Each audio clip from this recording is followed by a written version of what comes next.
Okay, just having a little bit more fun shooting. I'm going to be shooting through a brisket. The part that I'm shooting my two big guns through is about 4 inches of meat. The two smaller guns, 357 Magnum and 9mm, is going to be going through about 3 inches of the brisket meat. It's just taped there. I wanted it kind of free swinging so you can see the difference in the power of the bullets hitting it. Maybe that'll show up a little bit.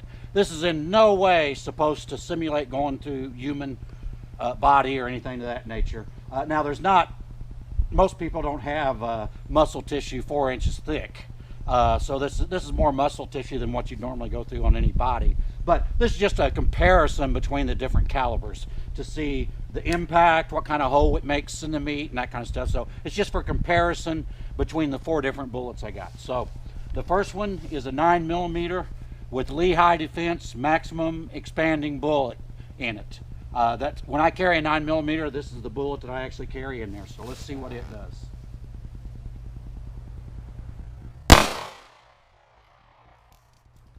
Okay.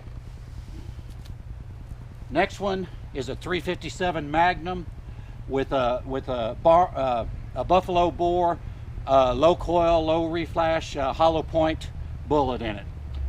When I carry this little gun around in my pocket almost all the time, and this is the rounds that I carry in there.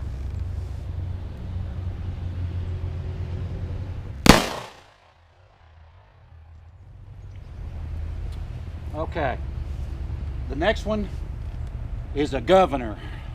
It's 45 long Colt bullet, special Lehigh maximum expanding bullet. This is kind of an League itself. This does a lot more damage than the typical 45. But in any event, let's see what it does.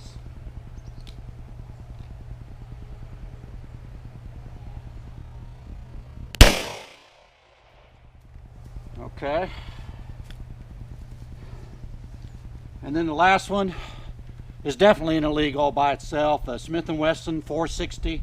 And it's I'm shooting the Hornady 200 grain FTX bullet on this round.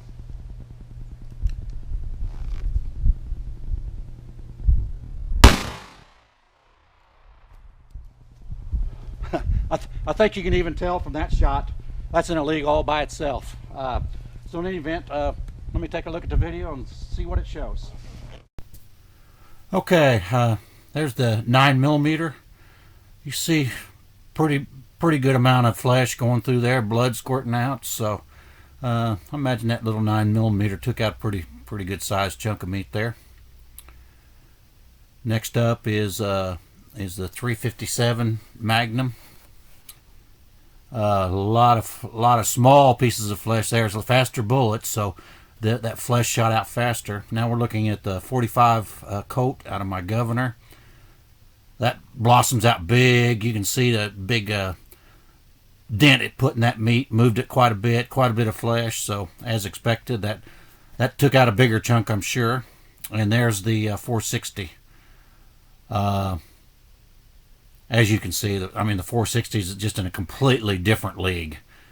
Massive hole in there, a lot of force on the meat, broke it out of the package, the whole 9 yards. And that's all as you would expect. So in any event, just kind of showing a relative difference in power between the various guns.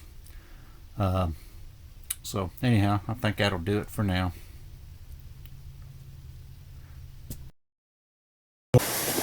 Okay, I kind of messed up. I didn't realize that I was shooting as close together as what I did. I think each time I shot it shifted a little bit. So when I thought I was aiming a different spot on the meat, I was still too close to the thing. But in any event, to give you an idea, slow motion video will show you the devastation or not. I haven't even looked at that yet. But right here's a 9mm damage. Pretty good size hole through there if you look at it. This would be the 357 Magnum. As you can see, it's bigger. A little bit bigger than the 9mm, which I would expect, but it's not a whole bunch different. The damages through there, of course, it cut right through the bone on both of those, no problem. This was the 45 Colt. Now it's really close to what the damage of the 460 did, but as you can see, that's quite a bit bigger yet than the 357 Magnum. So this would be the 45 Colt maximum expanding bullet, and then of course this big fucker here is the 460. They're kind of all mushroomed together on the back side. basically that's all just kind of mushed together, so you can't really see much difference there. But of course it blew the meat completely out of there. I think we'll be able to tell more from the slow motion video since I shot them so close together. That was my bad. I didn't realize I was shooting them that close together. So if I ever do this test again, I'll make sure I'll put one over here and one way over there. I thought I was spacing them out enough, but like I said, I think I didn't realize that meat was shifting within the packet each time I shot it. So I didn't look real close to see where the last damage path was. I just aimed over a little bit more on the next shot. So